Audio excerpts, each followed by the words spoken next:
allowed us to resolve the ozone layer issue, the method that we used to arrive at the Paris Agreement in 2015 together. C'est aussi cette méthode qui doit faire entrer en vigueur bientôt, dès que possible, le traité BBNJ pour protéger les aires marines, ou encore celle qui permettra d'atteindre les objectifs ambitieux de l'accord de Kunming-Montréal sur la biodiversité et d'adopter, un accord juridiquement contraignant pour éliminer la pollution plastique. Cette méthode, la seule qui vaille pour aller au-delà de la prise de conscience, donc agir avec résolution, engagement et responsabilité, c'est le multilatéralisme. Et face à la destruction climatique, face à la démolition de notre habitat naturel, face à l'appauvrissement généralisé de notre biodiversité, eh bien vous pouvez compter sur la France pour rester en initiative. La méthode multilatérale, c'est aussi celle qui nous permettra de résoudre les crises internationales qui se multiplient. Au Haut-Karabakh, la communauté internationale doit assurer qu'une population soumise à 9 mois d'un blocus implacable et à une récente campagne de bombardement et de destruction puisse voir ses droits et sa sécurité enfin garantis. Un diktat imposé à une population civile assiégée ne saurait être une solution, tandis que les menaces proférées contre l'Arménie elle-même et les atteintes à son territoire d'ores et déjà constatées doivent cesser. En Afrique, nous croyons aux solutions africaines, aux crises africaines, et nous soutenons les organisations régionales africaines chaque fois qu'elles demandent l'appui de leurs partenaires. Nous le faisons au Niger, où la France soutient la CEDEAO dans ses efforts. Ces efforts pourraient rétablir un ordre constitutionnel remis en cause par la force depuis que le président démocratiquement élu, Mohamed Bazoum, fait face à une tentative de putsch. Au Soudan, une guerre meurtrière fait rage depuis plus de 5 mois. Les civils sont les premières victimes d'un conflit atroce. Il est donc du devoir de la communauté internationale de continuer sans relâche à rechercher des solutions pour la paix. Nous demandons une nouvelle fois aux belligérants de cesser les combats et d'épargner les civils, de permettre une trêve humanitaire et de faire émerger une solution politique inclusive. Nous ne pouvons pas non plus nous habituer au conflit dans l'est de la République démocratique du Congo qui, depuis si longtemps, repose sur les mêmes ressorts et fait les mêmes victimes. Là aussi, la France est en appui des mécanismes régionaux de résolution des conflits pour faciliter une solution négociée et apaisée. La France est et elle restera une alliée stable et constante des organisations régionales africaines quand elles se battent pour la paix, pour le développement, pour la démocratie et pour la sécurité du continent. Dans un Moyen-Orient qui se recompose, la France prend aussi sa part, en soutenant sans relâche le dialogue et la coopération. Nous continuerons de participer à l'invitation de notre partenaire irakien au processus dit de Bagdad, dans ce format inédit de dialogue entre tous les pays de la région qui se réuniront prochainement de nouveau pour travailler cette fois à des projets concrets afin de répondre aux besoins manifestes de coopération entre ces pays. Et entre Israéliens et Palestiniens, nous poursuivons aussi nos efforts pour une paix garantissant à chaque État, à chaque peuple, un État, and people that guarantees to each people a state, as well as secure, recognized borders based on the 1967 lines. La solution à deux États est la seule voie the two-state solution is the only possible path forward for lasting and just peace. Dans un environnement changeant, les Nations Unies doivent elles aussi s'adapter. La France soutient l'ambitieux agenda de réforme du secrétaire général des Nations Unies et contribue activement aux travaux en vue du sommet du futur de 2024. Nous devons aussi retrouver l'élan de la réforme du Conseil de sécurité. Je pense bien sûr à l'élargissement du Conseil ou de longue date. Nous soutenons une plus grande présence africaine, y compris parmi les membres permanents, ainsi que la candidature du G4.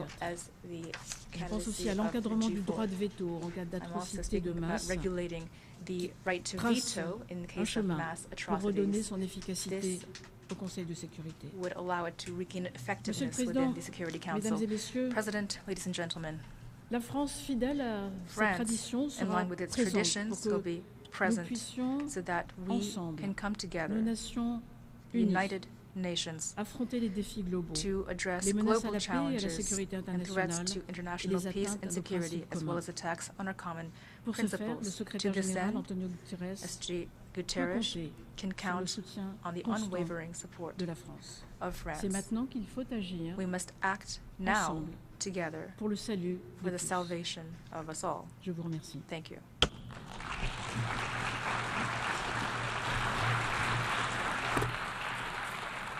I thank the Minister for Europe and Foreign Affairs of France.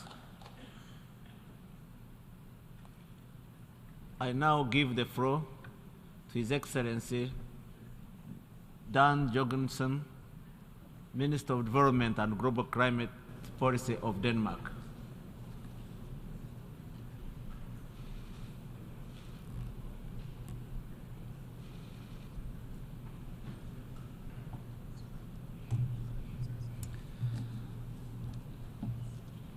Mr. President, Mr. Secretary General, distinguished delegates.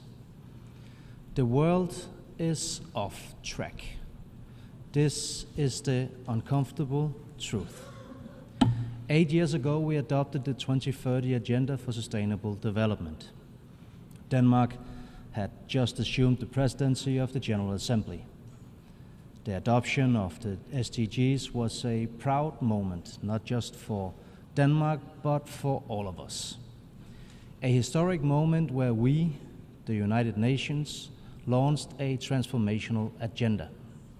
Today, we need transformational action, urgently and on a massive scale. We need to get the SDGs back on track. We need to fast-track the green transition and accelerate climate adaptation. And we need to revitalize multilateralism and bring the UN and other institutions of global governance firmly into the 21st century. These are immense tasks, but they are neither impossible nor optional. It is the duty of our generation to get the world back on track, to break the vicious circle of distrust and division that is undermining our ability to act collectively, and to replace this vicious circle with one of trust and solidarity, as highlighted in the overarching theme for this year's UNGA. Trust is not built on the promises we give. It is built on the promises we keep. Mr. President, halfway to 2030, only 15% of the Sustainable Development Goals are on track to be realized. The rest are only progressing slowly. Some are even moving in the wrong direction. This year, we celebrate the 75th anniversary of the Universal Declaration of Human Rights. And it is as relevant today as ever. The SDGs seek to realize the human rights of all. Yet, human rights are under pressure around the globe. This is not least true for women and girls, more than half of the world's population. For the first time in a generation, extreme poverty is increasing. Hunger levels are surpassing those of a decade ago, while climate shocks are hitting those most vulnerable at an accelerating speed. More than 360 million people are in need of humanitarian assistance worldwide. All governments have a responsibility to prioritize the SDGs at home. But for some countries, that is easier said than done. According to the Secretary General, developing countries need a staggering $3.9 trillion between now and 2030 in order to achieve their goals. To bridge that gap, it is necessary for others to help. It is our shared responsibility. For more than 40 years, Denmark has met the UN target of providing at least 0.7% of GNI for development assistance. And we continually encourage other rich countries to prioritize this target as well. But even if we all lived up to the 0.7 UN target, it would still only cover 10% of the financing gap. It is simply not enough. We need to find new, innovative ways to finance the 2030 Agenda and to realize the Paris Agreement's goals by mobilizing domestic as well as international sources, including private capital. This year, Denmark is increasing our grant-based climate finance to the highest level ever. $745 million, of which approximately 60% will be allocated for adaptation. Next year, we will double our contribution to the Green Climate Fund to approximately $234 million. We are also increasing our support to the Danish Development Finance Institution, enabling it to triple its annual contribution to climate finance in developing countries, from $300 million today to approximately $900 million towards 2030. Denmark, a country with a population of just below 6 million people, expects this year to contribute more than 1% of the $100 billion target. We expect our share to be even higher next year.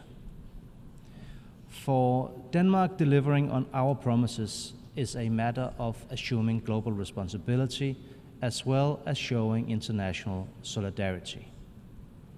Mr. President, to mobilize financing for development and climate action, we also need to better leverage the enormous potential of the international financial institutions. The development banks, including the World Bank, must raise not billions, but trillions of dollars for climate action and the SDGs. Growing burdens of debt are keeping struggling economies in a deadlock.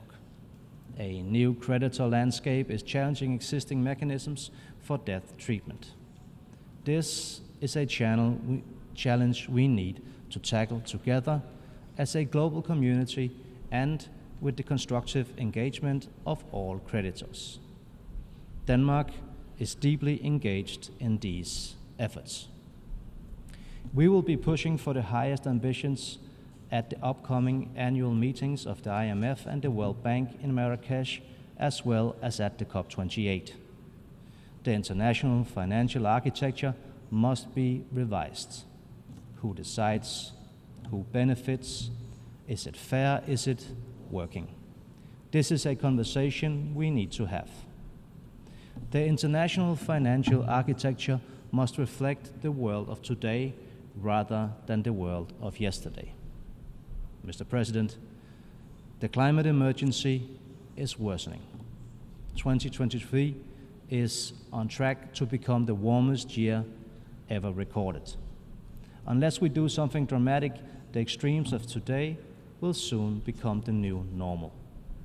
Denmark is urging the world's biggest emitters to reduce their carbon emissions, phase out fossil fuels, and commit to renewable energy. At the same time, we need to scale up significantly our efforts to adapt to climate change and address climate-induced loss and damage. Despite having contributed the least to climate change, it is the poorest and most vulnerable parts of the world who suffer the most devastating consequences. We need to make COP28 the turning point in overcoming this global injustice. As stated in the African Leaders' Nairobi Declaration on Climate Change and Call to Action, no country should ever have to choose between development aspirations and climate action. We agree. The fact is that it no longer makes sense to talk about sustainable development without factoring in climate change. We're wasting valuable time and limited resources if we do not integrate our efforts for sustainable development and climate action. Mr. President, we are off track. And to get back on track, we need also to look at core institutions of our multinational system and bring them into our time. The world deserves a more representative, transparent, and accountable Security Council, one that is better equipped to address global challenges. The Security Council needs to better reflect global realities as well as the desires, needs, and concerns of people all over the world, and will continue to be actively engaged in this discussion. To improve and strengthen our collective ability to prevent conflict and sustain peace, we need a new approach. The Secretary-General's new agenda for peace is a timely contribution to the debate. Denmark welcomes its call for a renewed focus on conflict prevention and peacekeeping. As a current member of the Peacebuilding Commission and a major donor to the Peacebuilding Fund, we know it is one of the most valuable and efficient tools in the UN toolbox. Next year's Summit of the Future and the process leading up to it is a timely opportunity to move the discussions on this and other reform issues forward, based on the UN Secretary-General's proposal of our common agenda. Mr. President, trust in multilateral cooperation is based on the universal respect for the rules that are underpinning it, and on accountability for violations of those rules. Russia's blatant disrespect of the most fundamental principles of the UN Charter, including the principle of territorial sovereignty, is a tragedy for the United Nations. It is a look into a brutal world where international law has lost respect among nations and might is right.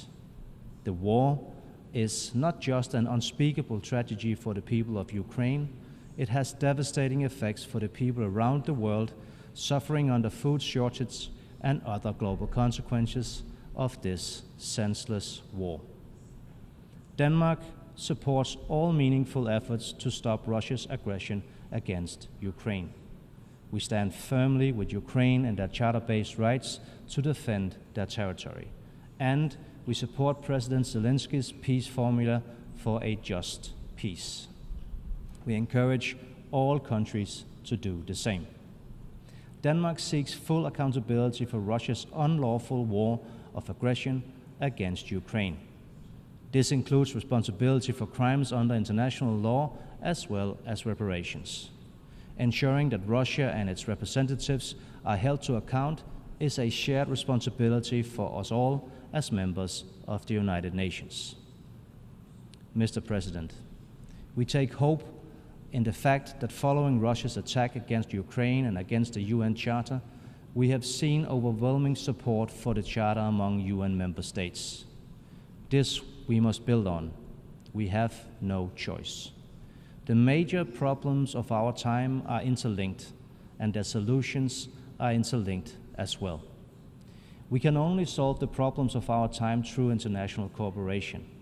We must not allow the irresponsibility of some countries to derail and destroy our collective efforts to find common solutions to shared problems. Mr. President, yesterday Denmark was proud to sign the landmark High Seas Treaty that we adopted earlier this year.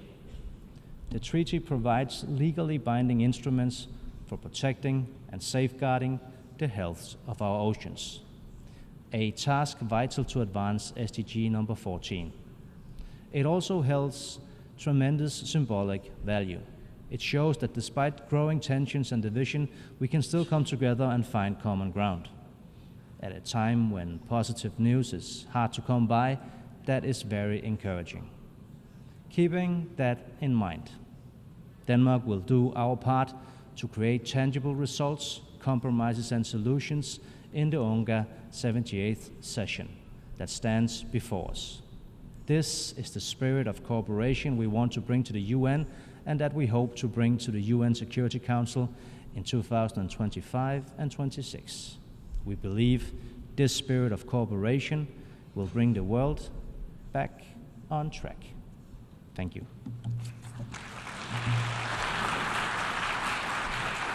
I thank the Minister for Development and Global Climate Policy of Denmark.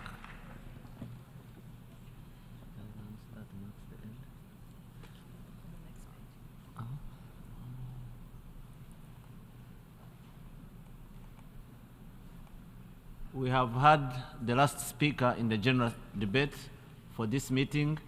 We will continue the general debate tomorrow at 9 a.m. in this hall. The meeting is adjourned.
are we now?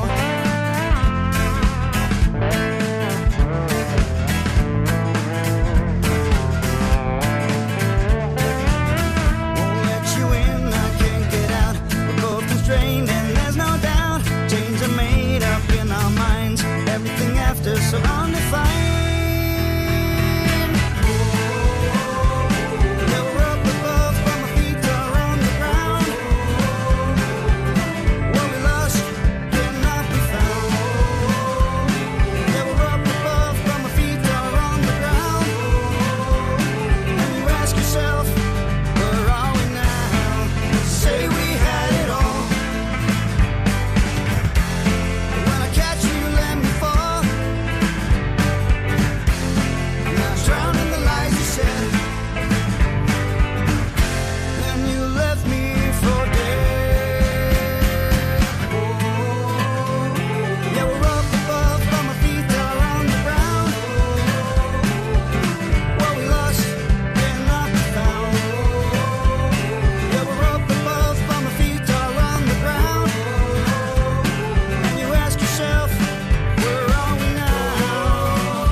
Le soleil se couche peu à peu, il se cache, tout comme toi.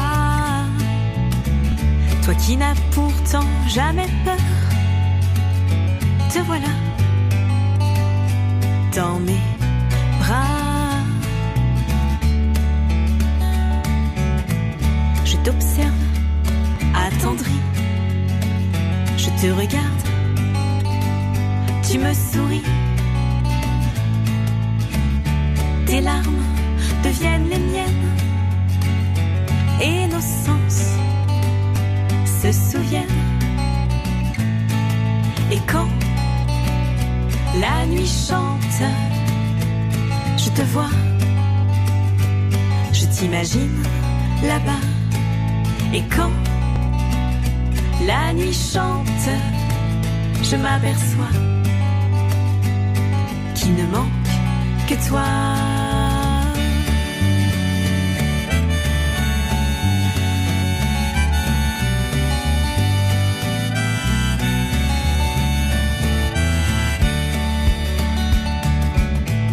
Ton absence n'est pas un choix, mais maintenant que tu es là, ce truc étrange qui nous dévore, moi j'en veux encore et encore. Et quand la nuit chante, je te vois, je t'imagine là-bas. Et quand la nuit chante, je m'aperçois qu'il ne manque que toi.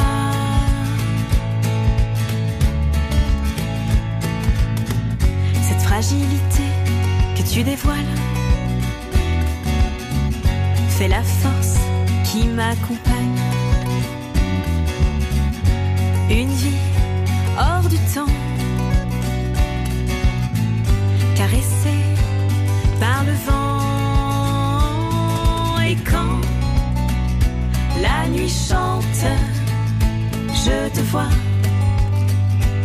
je t'imagine là-bas. Et quand la nuit chante, je m'aperçois qui ne manque que toi.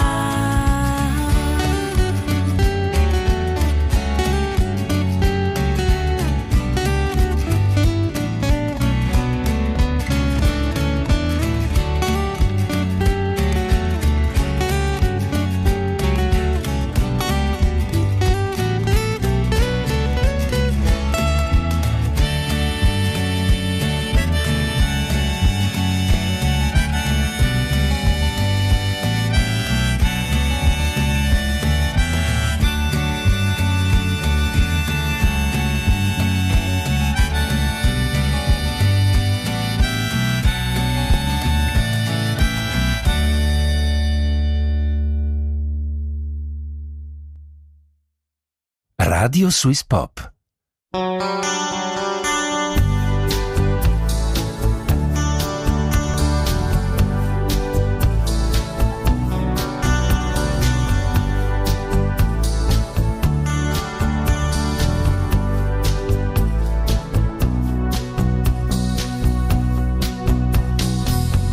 Every day here you come walking, I hold my tongue, I don't do much talking.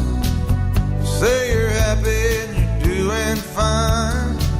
Well, go ahead, baby, I got plenty of time. Because say never lie. Because say never lie.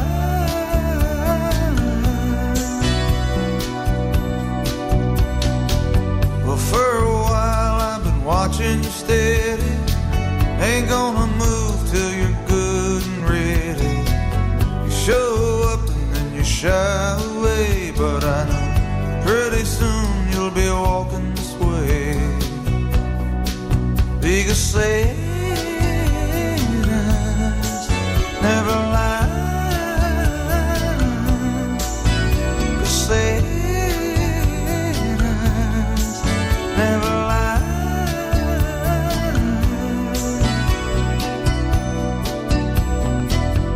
Baby, don't you know I don't care? Don't you know that I've been there? Well, something in the air feels a little unkind. Don't worry, darling, it'll slip your mind. I know you think you'd never be mine. Well, that's okay, baby, I don't mind. That shy smile, sweet, that's a fact. Go ahead, I don't mind the act. Here you come all dressed up for a date. Oh, well, one more step and it'll be too late. Blue, blue ribbon in your hair, like you're so sure I'll be standing here. I guess say never lie. I guess say never lie. I guess say never lie. Say never lie.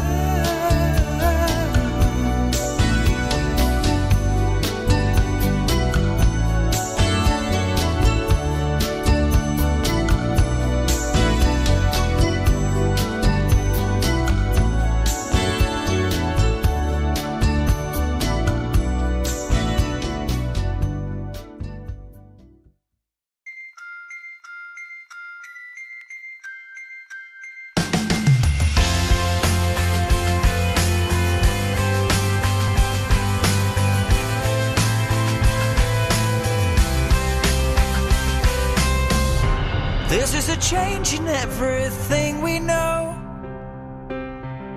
We've been drifting for too long. We kept pushing until our worlds fell apart. We tried to save it, but we lost. With a little talking, with a little